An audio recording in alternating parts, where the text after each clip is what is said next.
ಅತ್ತಮ್ಮ ಅದಕ್ಕ ರೆಡಿಯಾಗಿ ಅಂದ್ರಲ್ಲ ಅಕ್ಕ ರೆಡಿಯಾಗಿವನ ಸಾಗ ನೋಡಿ ಸುಮಾರಾಗಿ ರೆಡಿ ಆಗಿದ್ದಾನ ಚೆನ್ನಾಗಿ ಕಂಡಾನ ಸೊಸೆ ಯಾವತ್ತಿದ್ರು ಸೂಪರಾಗಿ ಕಾಣ್ತಾಳೆ ಸೊಸೆ ಯಾವತ್ತಿದ್ರು ಚೆನ್ನಾಗಿ ಕಾಣಿಸ್ತಾಳೆ ಅದಕ್ಕೋಸ್ಕರನೇ ನನ್ನ ಸೊಸೆನ ನಾನು ಫಸ್ಟ್ ಟೈಮು ಎಲ್ಲಾದ್ರೂ ಒಂದು ದೇವಸ್ಥಾನ ಕರ್ಕೊಂಡು ಹೋಗೋಣ ಅಂದ್ಬಿಟ್ಟು ಡಿಸೈಡ್ ಮಾಡಿದ್ದೀನಿ ಅದೇಮ್ಮ ನಿಮಗೆ ಮೊದಲೇ ಕಾಲು ಮುರಿದೋಗಿ ಇನ್ನೂ ವಾಸಿಯಾಗಿಲ್ಲ ಈಗಲೇ ಯಾಕರಮ್ಮನೆ ಎಲ್ಲ ಕರ್ಕೊಂಡು ಹೋಗೋದ ಬ್ಯಾಡ ಬುಡಿ ಇನ್ನೊಂದ್ಸಲ ಹೋದ್ರೆ ಆಯ್ತದ ಇನ್ನೊಂದು ತಿಂಗಳು ರೆಸ್ಟ್ ಮಾಡಿ ಡಾಕ್ಟ್ರಿ ಹೇಳಿಲ್ವಾ 6 ತಿಂಗಳು ಎಲ್ಲೂ ತಿರುಗಾಡಂಗಿಲ್ಲ ಮಾಡಂಗಿಲ್ಲ ಮುಟ್ಟಂಗಿಲ್ಲ ಕೂತ್ಕೋಬೇಕಂತ ನೀವು ಯಾಕಂಗ ಆಡಿದೆ ಅತ್ತೆಮ್ಮ ನಾವು ನಿಮ್ಗೆ ಕರ್ಕೊಂಡು ಹೋಗಿಲ್ಲ ಅಂತ ಅಂತೀವ ಅತ್ತೆಮ್ಮ ನಿಜವಾಗ್ಲೂ ನಾನು ಇವಾಗ ಚೆನ್ನಾಗಿದ್ದೀನಿ ನಾನು 6 ತಿಂಗಳು ಅಂತ ಹೇಳಿದ್ರು ಇವಾಗ 1 ತಿಂಗಳಿಗೆ ನಾನು ಚೆನ್ನಾಗಿ ಬಿಟ್ಟಿದ್ದೀನಿ ಇಷ್ಟೆಲ್ಲ ನಾನು ಚೆನ್ನಾಗಿ ಬೇಕು ಈ ಥರ ಕೂತ್ಕೋಬೇಕು ಅಂದರೆ ಕಾರಣ ನೀನೇ ನನ್ನ ಎಷ್ಟು ಕಷ್ಟದಲ್ಲೆಲ್ಲ ಎಷ್ಟು ಚೆನ್ನಾಗಿ ನೋಡ್ಕೊಂಡಿದೀಯ ನನ್ನ ನಿಜವಾಗ್ಲೂ ಚೆನ್ನಾಗಿ ನೋಡ್ಕೊಂಡಿದೀಯಲ್ವಾ ಅಯ್ಯೋ ಬಿಡಿ ಅತ್ತೆಮ್ಮ ಯಾಕಂಗಂದಿರಿ ನಿಮ್ಮ ಸೇವೆ ಮಾಡೋಕ್ಕೆ ಅಲ್ವಾ ನಾ ಬಂದಿರೋದು ನಿಜವಾಗ್ಲೂ ದೇವಿ ನಾನು ನಿನ್ನ ಅರ್ಥ ಮಾಡ್ಕೊಳ್ಳಿಲ್ಲ ಇಷ್ಟು ದಿನ ನಾನು ವೆಯ್ಟ್ ಮಾಡಿಬಿಟ್ಟೆ ಅದೇ ಒಂದು ಬೇಜಾರಾಗ್ತಾ ಇದೆ ಎಷ್ಟು ಟೈಮ್ ವೇಸ್ಟ್ ಮಾಡಿಬಿಟ್ಟೆ ಅಲ್ವಾ ಬೂಡಿ ಅತ್ತೆಮ್ಮ ಅದನ್ನೆಲ್ಲನೂ ಏನು ತಿಳ್ಕೊಂಡರಿಯ ರಮೇಶ್ ಎಲ್ಗೋದ್ರು ಇನ್ನೂ ಬರ್ಲಿಲ್ವಲ್ಲ ಆ ಪ್ರೀತಿ ಹೊರಗಡೆ ಹೋಗಿದ್ದಾನ ಅವ್ರಿಗೂ ಹೇಳಿವ್ನಿ ಅತ್ತೆಮ್ಮ ರೆಡಿಯಾಗಿ ಅಂದವ್ರ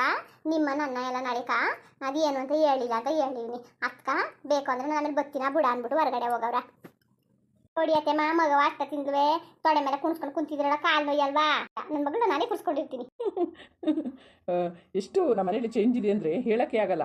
ನಾನು ಯೋಚನೆ ಮಾಡ್ತಾ ಇದ್ದೀನಿ ಎಲ್ಲರೂ ಮನೇಲಿ ಒಂದು ಎಡವಟ್ಟುಗಳಾದರೆ ಚೆನ್ನಾಗ್ಬೋದು ಅಂದ್ಕೊಂಡಿದ್ದೀನಿ. ಇದೆಲ್ಲ ನೋಡ್ತಾ ಇದ್ರೆ ನನಗೆ ಭಾರಿ ಖುಷಿ ಆಗುತ್ತೆ. ರಮೇಶ್ ಏನೇನೋ ಮಾತಾಡ್ತಾ ಇದ್ರಲ್ಲ ನೀವು ಏನೂ ಇಲ್ಲ ಕಣೆ ನೋಡು ನೀನು ನಿನ್ನ ಸೊಸೆ ಅರ್ಥ ಮಾಡ್ಕೊಂಡು ಜೊತೆ ಇರಬೇಕು ಅಂದರೆ ಎಷ್ಟೆಲ್ಲ ಕಷ್ಟಪಟ್ಟೆ ನಾನು ಅಂದ್ರೆ ನೀನು ಅರ್ಥ ಮಾಡ್ಕೊಂಡು ಇರ್ತಿರ್ಲಿಲ್ಲ. ಇವಾಗ ಒಂದು ಕಾಲು ಮುರಿದೋಗಿದ್ಕೆ ನೀನು ಎಷ್ಟು ನೀನೇ ಆಗಿ ನೀನೇ ಅರ್ಥ ಮಾಡ್ಕೊಂಡು ಎಷ್ಟು ಚೆನ್ನಾಗಿದೆಯಾ ಸೊಸೆ ಜೊತೆಲಿ ಅಲ್ವಾ. ಹೋಗ್ಲಿ ಇವಾಗಲೂ ಅರ್ಥ ಮಾಡ್ಕೊಂಡಲ್ಲ ನನಗೆ ತುಂಬ ಸಂತೋಷ ಆಗುತ್ತೆ ಅಂತ ಹೇಳಿ ತುಂಬಾ ಬೇಜಾರು ಮಾಡ್ತೀರಾ ಮಾವಯ್ಯ ಬೂಡಿ ಅತ್ತೆ ಮುನ್ಗ ಹೋಯ್ತಾ ಬತ್ತ ಅಂಗುಸುದ್ರ ಬೇಜಾರು ಮಾಡ್ಕತ್ತಾರ ಬುಡಿ ಈಗಲಾದ್ರೂ ಕಲ್ತ್ಕೊಂಡ್ರಲ್ಲ ಅಷ್ಟೇ ಸಾಕೊಂಡು ಬುಡಿ ಮಾವಯ್ಯ ನಾನ್ ಮತ್ತ ಈ ಜನ್ಮದಲ್ಲಿ ಅತ್ತೆಮ್ಮ ಚೇಂಜ್ ಆಯ್ತಾರ ನನ್ನ ಜೀವನ ನರಕಾಗ್ಬಿಡ್ತಾ ಅನ್ಕೊಬಿಟ್ಟಿದ್ದೆ ಇವತ್ತು ಚೇಂಜ್ ಆದ್ರ ಅತ್ತೆಮ್ಮ ಹಿಂಗೆ ಐತಿ ಅತ್ತೆಮ್ಮ ಸೇವೆ ಮಾಡಕ ನನ್ಗೊಂದು ಭಾಗ್ಯ ಸಿಕ್ತು ಅಂತ ಅನ್ಕತ್ತೀನ ನೋಡಿ ನಮ್ಮ ಸೊಸೆ ಮಾತಾ ಎಂತಿಂತೆ ಒಳ್ಳೊಳ್ಳೆ ಮಾತಾಡ್ತಾವಳೆ. ಮಾವಯ್ಯ ಬನ್ನಿ ಕೂತ್ಕೊಳ್ಳಿ ಎದ್ದಾಳ್ತೀನ. ಇಲ್ಲ ಕೂತ್ಕೋ ಆರಾಮ ಕೂತ್ಕೊಳ್ಳಿ. ಅತ್ತೆ ಸೊಸೆ ಚೆನ್ನಾಗಿದೆ ಅಷ್ಟೇ ಸಾಕು ನನಗೆ. ಏನು ಆಫೀಸ್ ಏನು ಮುಚ್ಚಿಬಿಡ್ತೀಯೋ ಇಲ್ಲ ಮುಂದುವರ್ಸ್ಕೊಂಡು ಹೋಗ್ತೀಯೋ? ಏನು ಬೇಡ ರಮೇಶ್ ನನಗೆ ಇನ್ನು ಮುಂದೆ ಏನು ಬೇಡ. ನನ್ನ ಮೊಮ್ಮಗಳಿದ್ದಾಳಲ್ಲ ಅವಳೇ ಸಾಕು. ನನ್ನ ಸೊಸೆ ಜೊತೆ ನನ್ನ ಮೊಮ್ಮಗಳ ಜೊತೆ ಡೈಲಿ ಕಾಲ ಕಳೆದು ಬಿಡ್ತೀನಿ. ನನ್ನ ಆಫೀಸ್ಗೆ ನನ್ನ ಪ್ರೀತಿನೇ ಹಾಕ್ಬಿಡ್ತೀನಿ. ಅವನೇ ಮುಂದುವರ್ಸ್ಕೊಂಡು ಹೋಗ್ಲಿ. ಗಂಡ ಹೆಂಡ್ತಿರಿದಾರಲ್ಲ ಅವ್ರು ಹೆಂಗೋ ಮ್ಯಾನೇಜ್ ಮಾಡ್ಕೋತಾರೆ. ನೀವು ಮಾಮೂಲಿ ಇರಬೇಕು ಅಂದ್ರೆ ಹಿರಿ ಹೋಗ್ಬೇಕು ಅಂದ್ರೆ ಹೋಗಿ ಅಷ್ಟೇ. ನಂದೇನೋ ಇಷ್ಟ ಇದ್ರೆ ಹೋಗ್ತೀನಿ ಕಷ್ಟವಾದ್ರೆ ಇರ್ತೀನಿ ಅಂದ್ರೆ ನೀನು ಹೋಗಲ್ಲ ಅಂತ ಡಿಸೈಡ್ ಮಾಡ್ಬಿಟ್ಟೆ. ಇಲ್ಲ ರಮೇಶ್ ನಾನು ಇನ್ನು ಹೋಗೋದಿಲ್ಲ.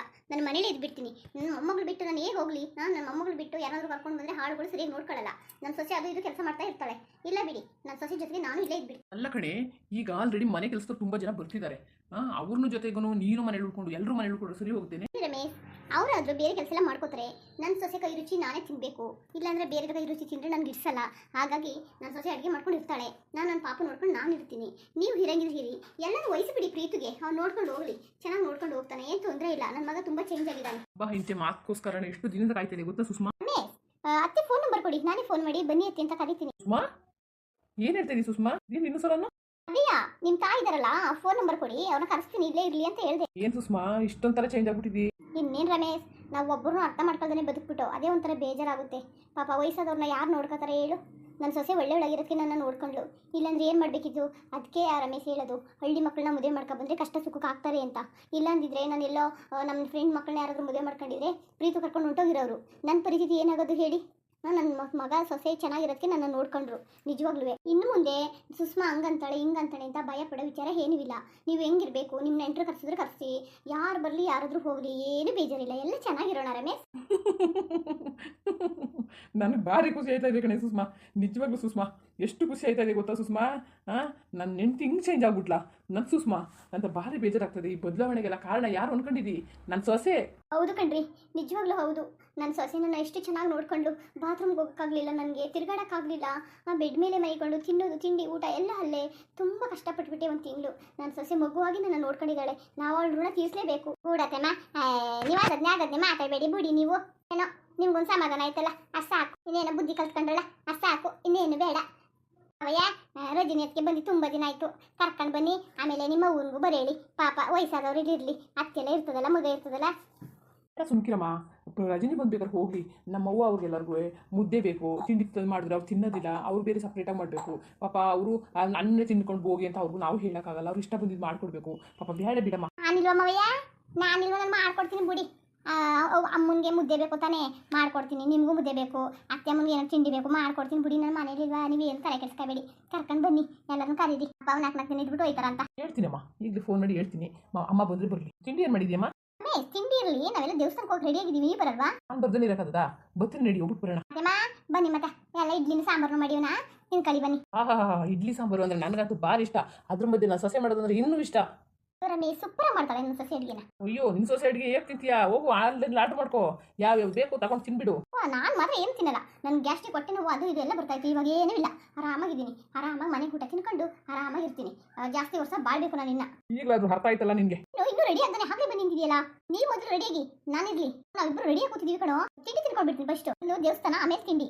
ಸರಿ ಮತ್ತೆ ಹೇಳಿ ಹೋಗೋಣ, ಲೇಟ್ ಆಯ್ತದೆ. ಬೇಗ ಬನ್ನಿ, ನನ್ನ ಕೆಲಸ ಇದೆ, ನನಗೆ ಅರ್ಜೆಂಟ್ ಇತ್ತಲ್ಲ ಅದಕ್ಕೆ ಬಂದಿತ್ತಲ್ಲ. ನಾವೆಲ್ಲ ರೆಡಿಯಾಗಿ ಕೂತಿದ್ದೀವಿ, ಹೋಗೋಣವಾ? ಆಯ್ತಾ? ಕೆಲಸ ಮುಗಿದಿದೆಯಲ್ವಾ? ಮತ್ತೆಮ್ಮ ಎಲ್ಲ ಕೆಲಸ ಮುಗಿದ್ಬಿಟ್ಟು ರೆಡಿಯಾಗಿ ಕೂತೀವಿ ನಾ ಅಷ್ಟೇ. ತಿಂಡಿ ಮಾತ್ರ ಆಮ್ಯಾಕೆ ತಿನ್ನವ ಅಂತ ಅಂದ್ರಿ ಅಲ್ಲ, ಆಮ್ಯಾಗೆ ತಿನ್ನಕಾಯ್ತದ. ನಮ್ಮದು ದೇವಸ್ಥಾನಕ್ಕೆ ಹೋಗಿ ಪೂಜೆ ಮಾಡ್ಸ್ಕೊಂಡ್ ಬಂದ್ಬಿಡವ. ಮತ್ತೆಮ್ಮ ಮತ್ತೆ ಕೆಲಸ ಹೋಗೋ ಗಂಟ ಯಾರು ಇರೋದು ಬೇಡವಾ? ಇಲ್ಲಿ ಬಂದ್ಬಿಡ್ಬೋದು ಅವ್ರ ಕೆಲಸ ಮುಗಿಸೋ ತನಕ. ಬೇಗ ನಡೀರಿ, ಅವ್ರಿಗೇನೆ ಅಷ್ಟು ಅರ್ಜೆಂಟ್ ಏನಿದ್ರೆ ಕೀ ಹಾಕೊಂಡು ಹೋಗ್ತಾರೆ ಅಷ್ಟೇ, ಅದಕ್ಕೇನು. ಹೌದಲ್ವಾ? ಮುಂದುವರಿಯುವುದು. ನೋಡಿ ಫ್ರೆಂಡ್ಸ್, ಏನು ಸುಷ್ಮಾ ಎಷ್ಟು ಬದಲಾಗ್ಬಿಟ್ಟಿದ್ದಾರೆ ಅಂತ ಯೋಚನೆ ಮಾಡ್ತಾ ಇದ್ದೀರಾ? ನಾನು ಒಂದು ತಿಂಗಳಿಂದೆ ಕಾಲು ಜರಿ ಬಾತ್ರೂಮಲ್ಲಿ ಬಿದ್ದುಬಿಟ್ಟಿದೆ. ಆವಾಗ ನಾನು ತಿರುಗಾಡೋಕ್ಕಾಗ್ತಿರ್ಲಿಲ್ಲ, ಊಟ ಮಾಡೋಕ್ಕಾಗ್ತಿರ್ಲಿಲ್ಲ. ಆವಾಗ ದೇವಿನಿ ನನ್ನ ಎಷ್ಟು ಚೆನ್ನಾಗಿ ನೋಡ್ಕೊಂಡ್ಲು ಅಂದರೆ ಹೇಳೋಕ್ಕಾಗೋದೇ ಇಲ್ಲ, ಅಷ್ಟು ಚೆನ್ನಾಗಿ ನೋಡ್ಕೊಂಡ್ಲು. ಒಳ್ಳೆಯವಳು ಅಂದ್ಬಿಟ್ಟು ಅವಳನ್ನ ಹಾಡ್ಕೊತಿದೆ.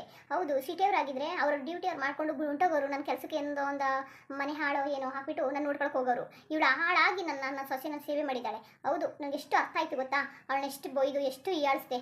ಇವಾಗ ನಿಜವಾಗ್ಲೂ ನನಗೆ ಅರ್ಥ ಆಯಿತು. ಕಾಲು ಮುರಿಲಿಲ್ಲ ನನಗೆ ಅಂದರೆ ನನಗೆ ಅರ್ಥನೇ ಆಗ್ತಿರ್ಲಿಲ್ಲ. ಹೌದು, ಈ ಮನುಷ್ಯನಿಗೆ ಕಷ್ಟ ಯಾವಾಗ ಬರುತ್ತೋ ಯಾವಾಗ ಹೋಗುತ್ತೋ ನಿಜವಾಗ್ಲೂ ಹೇಳೋಕ್ಕಾಗಲ್ಲ. ಇರೋ ತನಕ ಎಲ್ಲರ ಜೊತೆಗೂ ಚೆನ್ನಾಗಿರಬೇಕು ಅಷ್ಟೇ. ಏನಂತೀರಾ? ಅದಕ್ಕೆ ಫ್ರೆಂಡ್ಸ್, ನನ್ನ ಮನೆಯವ್ರ ಜೊತೆ ಎಲ್ಲ ಚೆನ್ನಾಗಿರೋಣ ಅಂತ ಡಿಸೈಡ್ ಮಾಡಿಬಿಟ್ಟಿದ್ದೀನಿ. ಇವಾಗ ದೇವಸ್ಥಾನಕ್ಕೆ ಹೋಗ್ತೀನಿ. ಹಾಗೆ ವಿಡಿಯೋ ಹೆಂಗಿತ್ತು ಅಂದ್ಬಿಟ್ಟು ದಯವಿಟ್ಟು ಕಮೆಂಟ್ಸ್ ಮಾಡಿ ತಿಳಿಸಿ. ಇನ್ನೂ ನಮ್ಮ ಚಾನಲ್ಗೆ ಯಾರು ಸಬ್ಸ್ಕ್ರೈಬ್ ಮಾಡ್ಕೊಂಡಿಲ್ಲ ದಯವಿಟ್ಟು ಸಬ್ಸ್ಕ್ರೈಬ್ ಮಾಡ್ಕೊಳ್ಳಿ. ಹಂಗೆ ಎಳೆಯಟ್ಟು ಸಪೋರ್ಟ್ ಮಾಡಿ. ಇನ್ನೂ ಹೊಸ ಕತೆ ತಗೋತಾ ಇದ್ದೀವಿ, ಅದಕ್ಕೆ ಇನ್ನೂ ಸಪೋರ್ಟ್ ಮಾಡಿ. ಎಲ್ಲರಿಗೂ ನಮಸ್ಕಾರ.